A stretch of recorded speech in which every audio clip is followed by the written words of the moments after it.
बिस्मिल्लाहिर्रहमानिर्रहीम। अस्सलाम वालेकुम। कहानी शुरू करने से पहले मैं आपसे दरख्वास्त करूंगी कि मेरे चैनल को सब्सक्राइब कर दीजिए ताकि मेरे सब्सक्राइबर जल्दी से पूरे हो जाएं। मेरी फूफो और अम्मी एक दूसरे की नंदे भी थीं और भाभियाँ भी।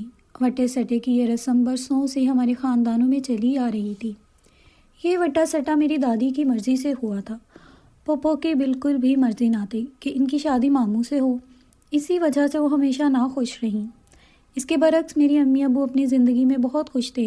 हम दो बहनें और फूफो की एक बेटी और एक बेटा था। फूफो जो कि अपनी शादी से मुतमईन नहीं थी, इसलिए ज़्यादातर मेके में ही रहती थी। हमारा कोई भाई नहीं था और हमारी शदीद ख्वाहिश थी हमारा भाई भी हो। फिर तकरीबन 10 साल बाद हमारा भाई पैदा हुआ, जिसका नाम दानिश रखा गया। भाई को पाकर हम बहुत खुश थे। इसी दौरान अब्बू को शहर में लाइब्रेरियन की जॉब मिल गई और हम शहर आ गए। बाबा ने भी अपनी कुछ ज़मीन बेचकर एक छोटा सा घर और घर के करीब ही दुकान भी ले ली और इस तरह हम शहर में रहने लगे। ज़िंदगी मामूल के मुताबिक गुजर रही थी कि एक बहुत चाल आया। बाबा का रोड एक्सीडेंट में इंतकाल हुआ तो गमों का एक पहाड़ हम पर टूट पड़ा। दुख कितना ही बड़ा क्यों ना हो, वक्त के साथ बड़ा मरहम होता है और इसी मरहम से हम ये गम झेल रहे थे। हम तो बचे थे, मगर अम्मी के साथ ये गम आसेब की तरह चिमट गया था। और वो आसेब था हमारी दादी, जो उठते बैठते अम्मी पर तंज के तीर बरसाती रहती थी कि पहले नौकरी का बहाना किया और मेरे बेटे को बहला फुसलाकर शहर ले आई। मुझसे दूर क्या, अब इसे खा गई, अब तो कलेजा ठंडा हो गया ना। मैं तो कहती हूँ ये लोग मनहूस हैं, पर मेरी सुनता कौन है। ऐसी बातों से अम्मी का चेहरा कर्ब की तस्वीर बन जाता था। अम्मी के साथ हम जब भी गाँव जाते तो ऐसी बातें सुनने को मिलती। आखिर हम बच्चों ने माँ को गाँव जाने से रोक दिया। जब माँ कहती गाँव चलें फूफो से मिलने तो हम मना कर देते। अगर दादी को हमारी याद आएगी तो खुद आ जाएंगी। दादी शहर आती तो अम्मी का जीना दोभर हो जाता। अम्मी बड़ी साबिर औरत थी, उन्होंने कभी पलट कर दादी को जवाब नहीं दिया। जब दादी चली जाती तो घर में सुकून हो जाता। अम्मी अब हमारी माँ भी थी और बाप भी। हमारी बेहतर तालीम और परवरिश अम्मी का अहम मकसद था। हम तीनों बहन भाई हर साल अपनी जमातों में इम्तियाजी नंबर लेकर कामयाब होते रहे।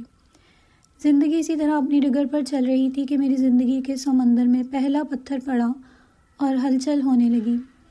रात को जब सब सोने के लिए चले गए और मैं किचन समेट रही थी, तब अम्मी ने मेरे पास आकर कहा था, बेटा फातिमा, आज तुम्हारे मामू ने असद के लिए तुम्हारा हाथ मांगा है।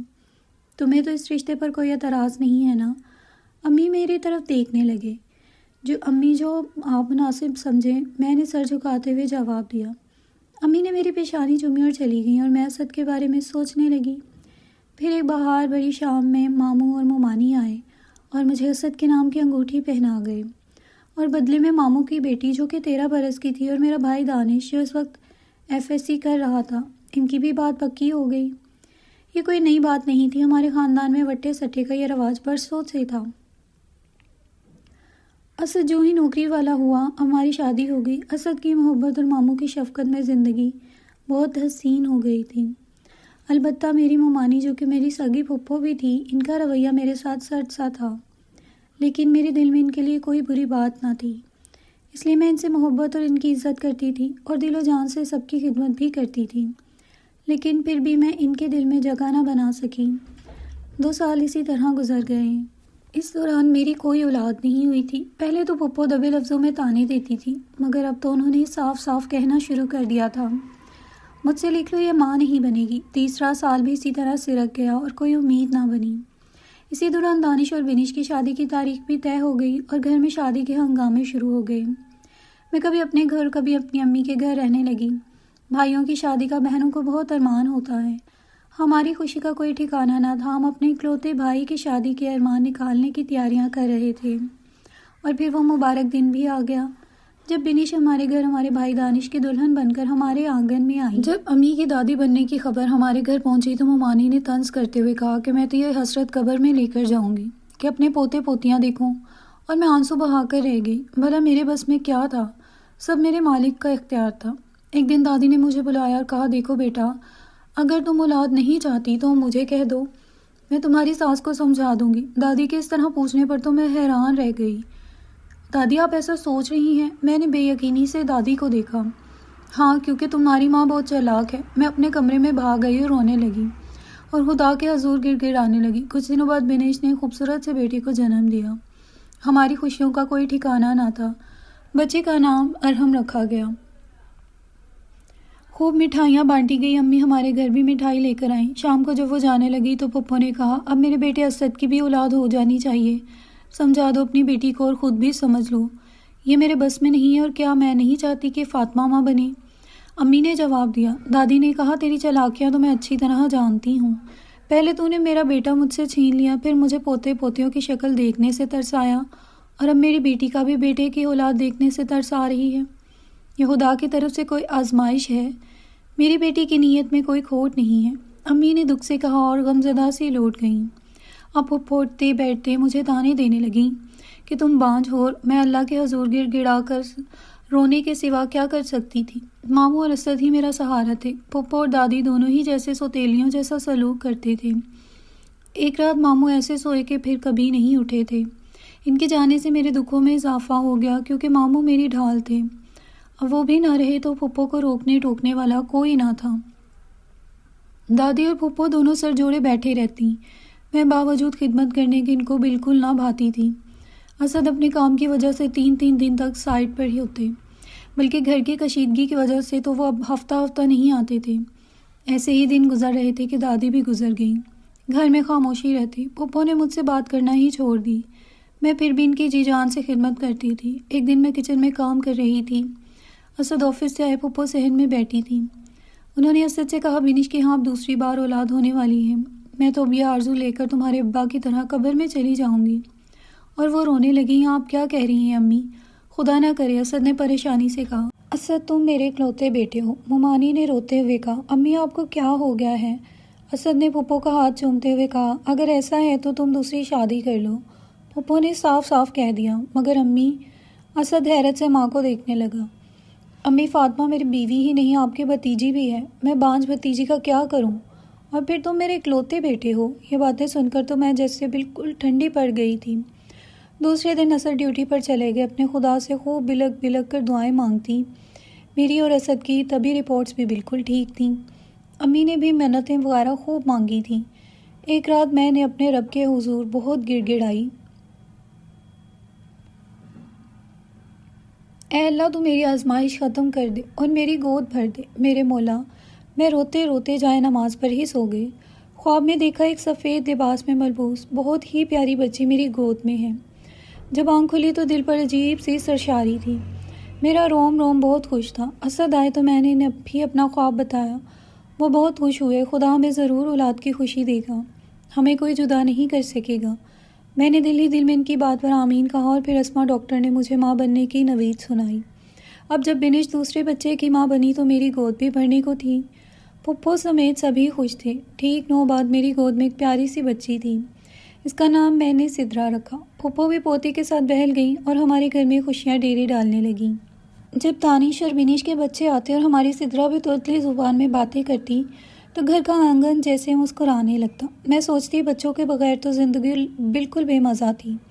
ज़िंदगी इसी तरह खुशियों के साथ गुजर रही थी। लेकिन अब जो तकदीर ने मुझसे मजाक किया था, इसने तो मुझे तोड़ कर रख दिया था।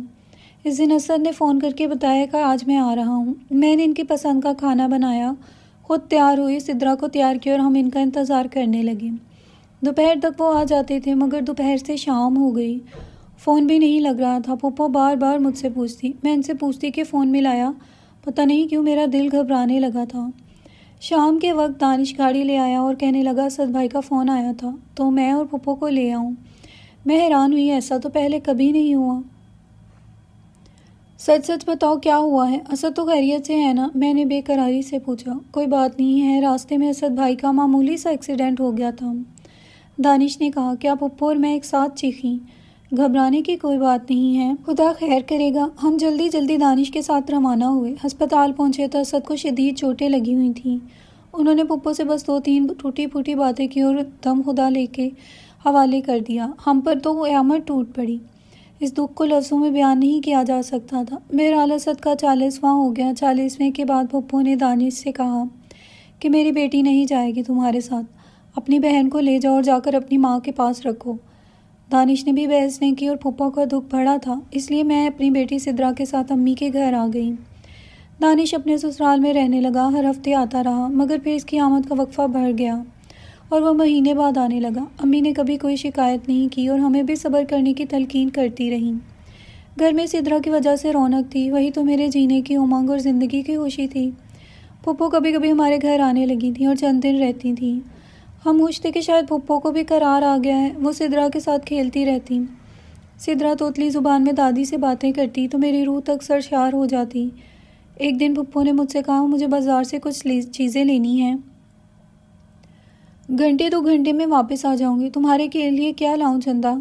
उन्होंने गुड़िया से खेलती सिद्रा से पूछा। मेरे लिए भी एक गुड़िया लाना, सिद्रा ने तोतली ज़ुबान में कहा। ऐसा करो, तुम भी मेरे साथ चलो, मैं तुम्हें खूबसूरत गुलाब भी दिला दूंगी और गुड़िया भी तुम खुद पसंद करके ले लेना, पप्पो ने कहा। नहीं पप्पो, ये आपको तंग करेगी, मैंने कहा। अरे नहीं, औलाद का तंग करना भी अच्छा लगता है, उन्होंने दिलासा देते हुए कहा। चलो जल्दी से इसे तैयार करो, करीब ही तो जाना है।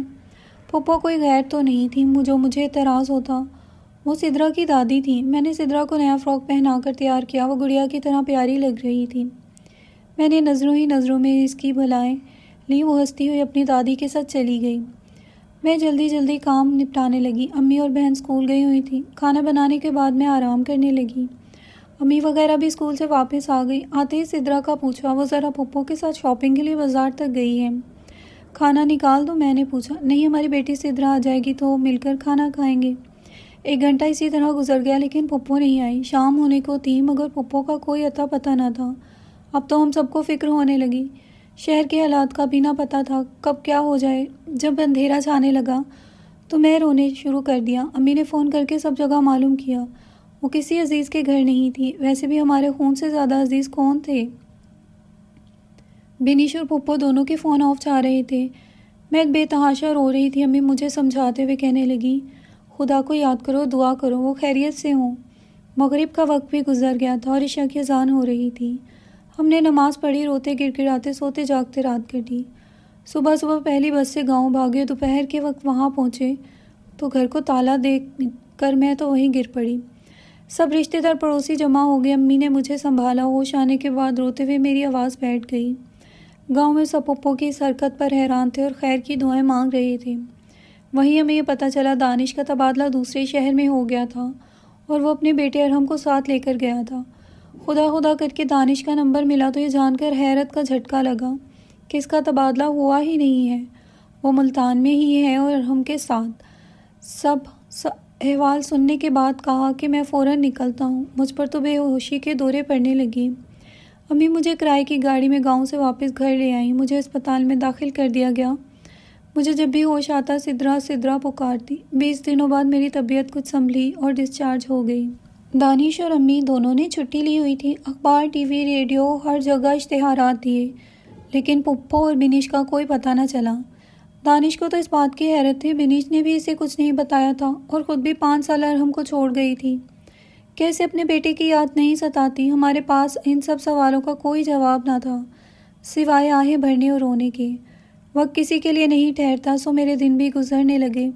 दानिश ने अरहम मुझे सौंपते हुए कहा, इसे सिद्रा की जगह ले लो, तुम्हारी ममता को कुछ नहीं कुछ तसल्ली हो जाएगी। और मैं बस चुपचाप खाली नज़रों से इसे देखती रह गई। ज़िंदगी अपनी डगर पर चलने लगी। मैं और अरहम घर में होते। वो बहुत सादतमंद बच्चा था, कभी तंग नहीं करता था, बल्कि अगर मैं चुपचाप लेटी होती तो मेरा सर दबा दिया करता, मेरे आसपास ही रहता, मेरे पास ही सोता। इसी वजह से मेरा ध्यान इसकी तरफ होने लगता, मेरी ममता इसकी तरफ मुतवज्जा होने लगी। वो मुझसे बातें करता, मेरे छोटे मोटे काम करता। तब मुझे इस पर बहुत प्यार आया कि ये तो अपनी माँ से दूर है, ये भी तो मेरे जैसा ही है, ये तो भी छोटा है। वो मेरे सामने कभी अपनी माँ को याद नहीं करता था, बहुत हसास बच्चा था। और फिर हम दोनों वाकई माँ बेटे बन गए। सिद्रा की याद एक सांस की सूरत दिल में पेविस्त हो गई। जब इसकी याद आती दिल से दुआ निकलती, खुदा इसे खुश और सलामत रखे। मैंने भी टीचिंग की जॉब कर ली और हम स्कूल जाने लगा था। दानिश मुल्क से बाहर चला गया और वहीं इसने एक पाकिस्तानी फैमिली में शादी कर ली। ईद पर दानिश आया तो बहुत खुश था। इसकी दूसरी बीवी बहुत अच्छी थी। वो 10 दिन रहकर वापस चले गए। वक्त गुजरता रहा और हम अब बड़ा हो गया था। एक दिन अम्मी भी मेरे साथ छोड़ गई।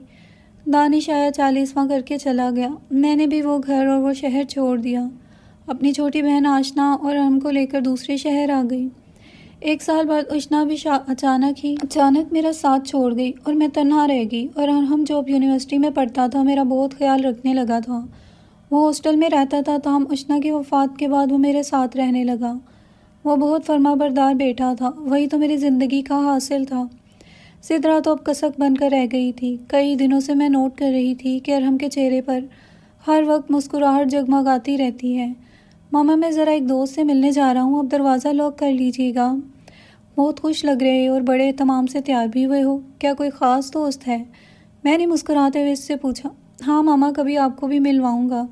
ज़रूर ज़रूर, मैंने हंसते हुए गेट लॉक किया। अब वो अक्सर अपनी दोस्त की बातें बड़े शौक़ से मुझे बताता। इसका नाम परिवेश था। वो इसे अपनी दोस्त की शादी में मिली थी और अरहम इसे देखते ही दिल हार बैठा था। परी इकलौती थी और हमने इसके बारे में मुझे बताते हुए कहा था। मैंने सवालिया नज़रों से इसे देखा। पता नहीं, ना कभी परिवेश ने बताया न मैंने कभी पूछा। अरहम ने कहा। दिन इसी तरह गुजरते रहे। इतवार का दिन था। मैं लॉन में बैठी चाय पी रही थी। अरहम आया। मॉम, अगर आप कहें तो मैं आज परिवेश को इनवाइट कर लूँ शाम की चाय पर। हाँ हाँ, क्यों नहीं। मैं खुश हो गई। हर माँ को बेटे की शादी का अरमान होता है। मुझे भी था। फिर कब शाम हुई पता ही ना चला। परिवेश से मिलने का मुझे बहुत इश्तियाक था, इसीलिए मैं लॉन में बैठी सरापा इंतज़ार थी। बार बार नज़रें गेट की तरफ उठ जाती। इंतज़ार की घड़ियाँ कटी और कार आकर गेट पर रुकी। मैं गेट की तरफ बढ़ी। कार में अरहम और अनीस 20 साला एक लड़की उतरी। वही परिवेश थी। परिवेश, ये मेरी मॉम है, अरहम ने तारीफ़ करवाया। वो गर्मजोशी से मिली। फिर हमने मिलकर चाय पी, लेकिन मेरी नज़रें तो इसके चेहरे से हट ही नहीं रही थीं। मुझे एक अजीब सी कशिश इसमें महसूस हो रही थी। इसके जाने के बाद मैं बहुत बेचैन रही। मॉम, परिवेश कैसी लगी आपको? अरहम ने पूछा। बहुत ही प्यारी है। वो शुक्रिया मॉम। अरहम मुझसे लिपट गया।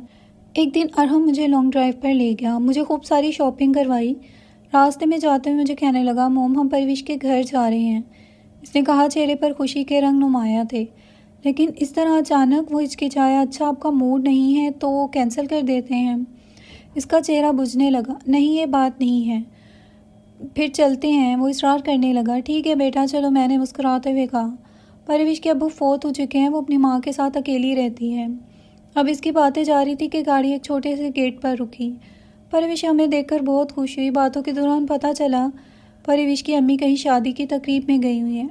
अगर पता होता तो आप लोग आ रहे हैं तो मैं इन्हें रोक लेती। इसने चमकती आंखों के साथ अरहम को देखते हुए कहा, तो इसे देखकर मुस्कुरा रहा था। कोई बात नहीं बेटा, बस अचानक ही मूड बन गया।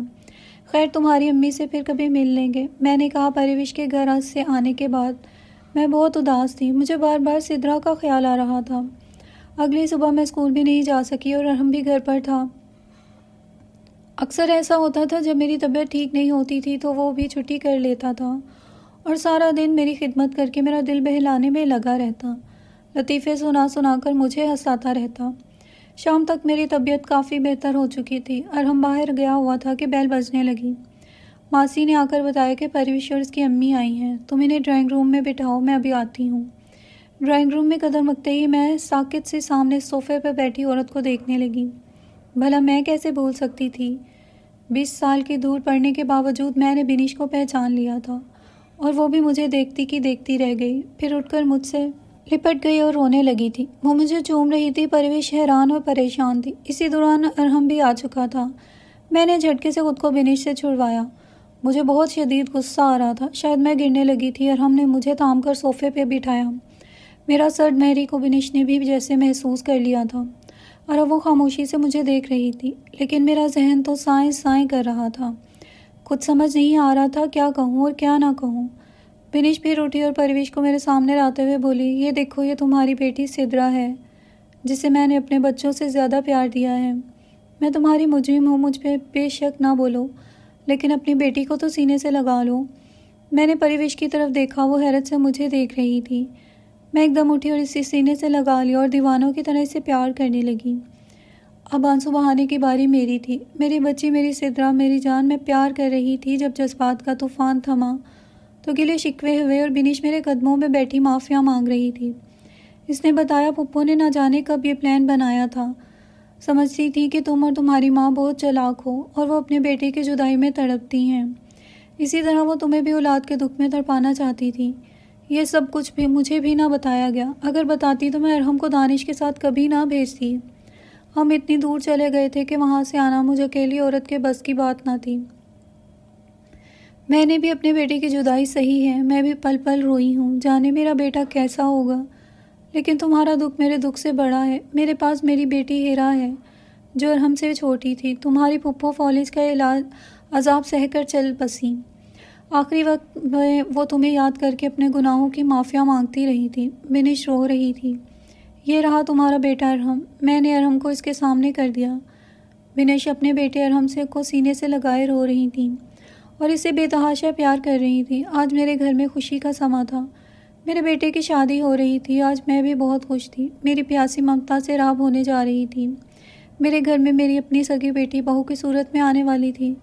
पिछले 20 बरसों में पल पल मैं रोई थी। जाने कितनी रातें मैंने तड़प तड़प कर गुजारी थी।